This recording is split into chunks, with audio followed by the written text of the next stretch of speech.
One is that I rise to oppose this motion, Mr. Speaker, on 3 facts. History will judge us harshly.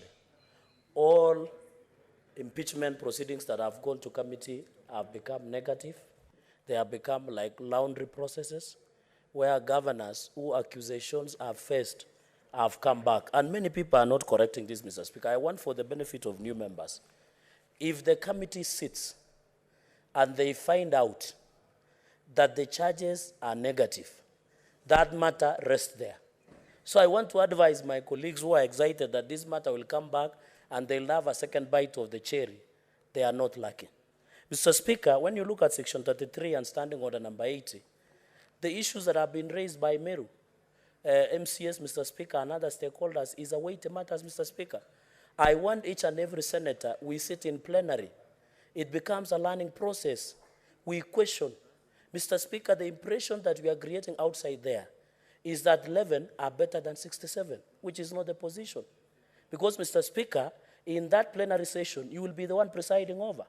Unless we are casting aspersion outside the 11 members by saying the 11 members are better than others, Mr. Speaker. Number 2, Mr. Speaker, because I'll only make 3 points. The selection process, there was no consultation. When Jubilee was in power, we fought the same thing at that time. Because people were being elected, selected, and there was no consultation. What happened? It became very bad. And I want to ask my brother, Senator Eddie, don't travel this path. It is very costly and slippery, as the Bible says. Mr. Speaker, number 4 is when you look at Section 33. Unless, I've had people saying, I don't have a problem with my colleagues, my brother, Senator Mandago and Senator Roba. They are qualified. Unless you are telling us who are former butchers that we are not qualified to sit simply because we were selling meat. We were butchers in Mosoria Trading Center. We are not qualified to sit there. These members, including my sister, Senator Crystal, can sit in that committee. Mr. Speaker, this is a travesty of injustice. And my worry, the people of Meru shall not receive justice. Either Meru will hang on the strings of guitar, or in the words of Beyond Politics, a conversation with Kirai Tumurungi, who described the accused as a political fraud, both religion and political. Number 3, or we give them the skunk the way they came with it.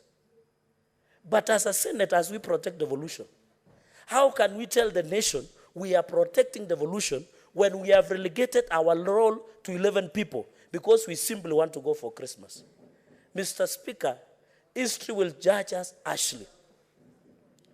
I have no problem. All these people are competent. But the process on how it was arrived... What is your point of order, Senator I hope you will hold my time, Mr. Speaker. What is your point of order, Senator Joyce?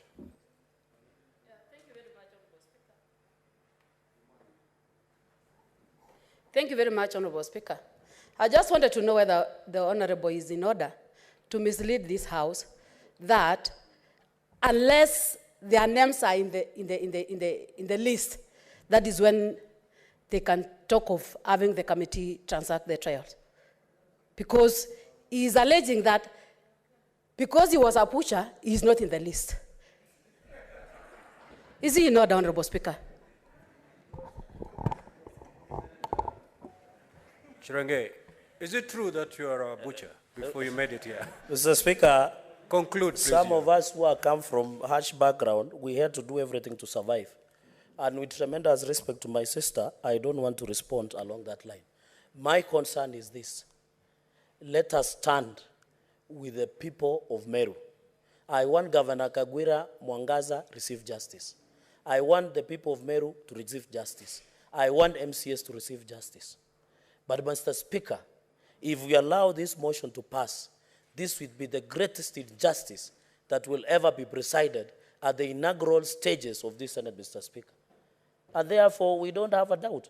Then in future, anything that concerns counties, we should send the former governors to go and do it. And then we go and sleep. We go and sleep, Mr. Speaker, if that is the situation. Because even you, Mr. Speaker, you should have sat in that committee. Mr. Speaker, they refer to former governors. What is your point of order, Senator Roba? Hold my time. Is it in order, Senator CHERARGEI, to make a statement? We are here in our capacity as popularly elected, constitutionally mandated senators to execute the functions of Senate as so required by law. Is it in order by Senator CHERARGEI for him to make any reference contrary to that by way of saying in future we will delegate mandates to former governors to do? We are here in substantive capacity as a senator, just like you, mandated legally, just like you, to execute our mandates legally, just like you. Is it in order? Thank you. CHERARGEI, I know you've been in this house. You should be serving your second term. And you must be familiar with the basic standing orders, that when a member rises on a point of order, you yield, you sit down. It's very express in the standing orders. So kindly abide by the rules. My apologies, Mr. Speaker. On the point of order, Yes.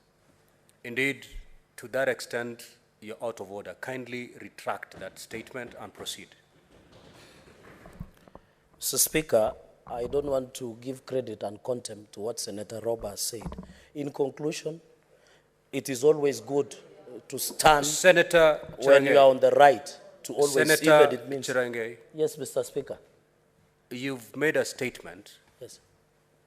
to the extent that in future, any matters touching on counties, we can as well just send governors, former governors.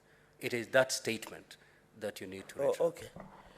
Mr. Speaker, I think it is a fact that there are former governors who are senators in this house. And I said maybe.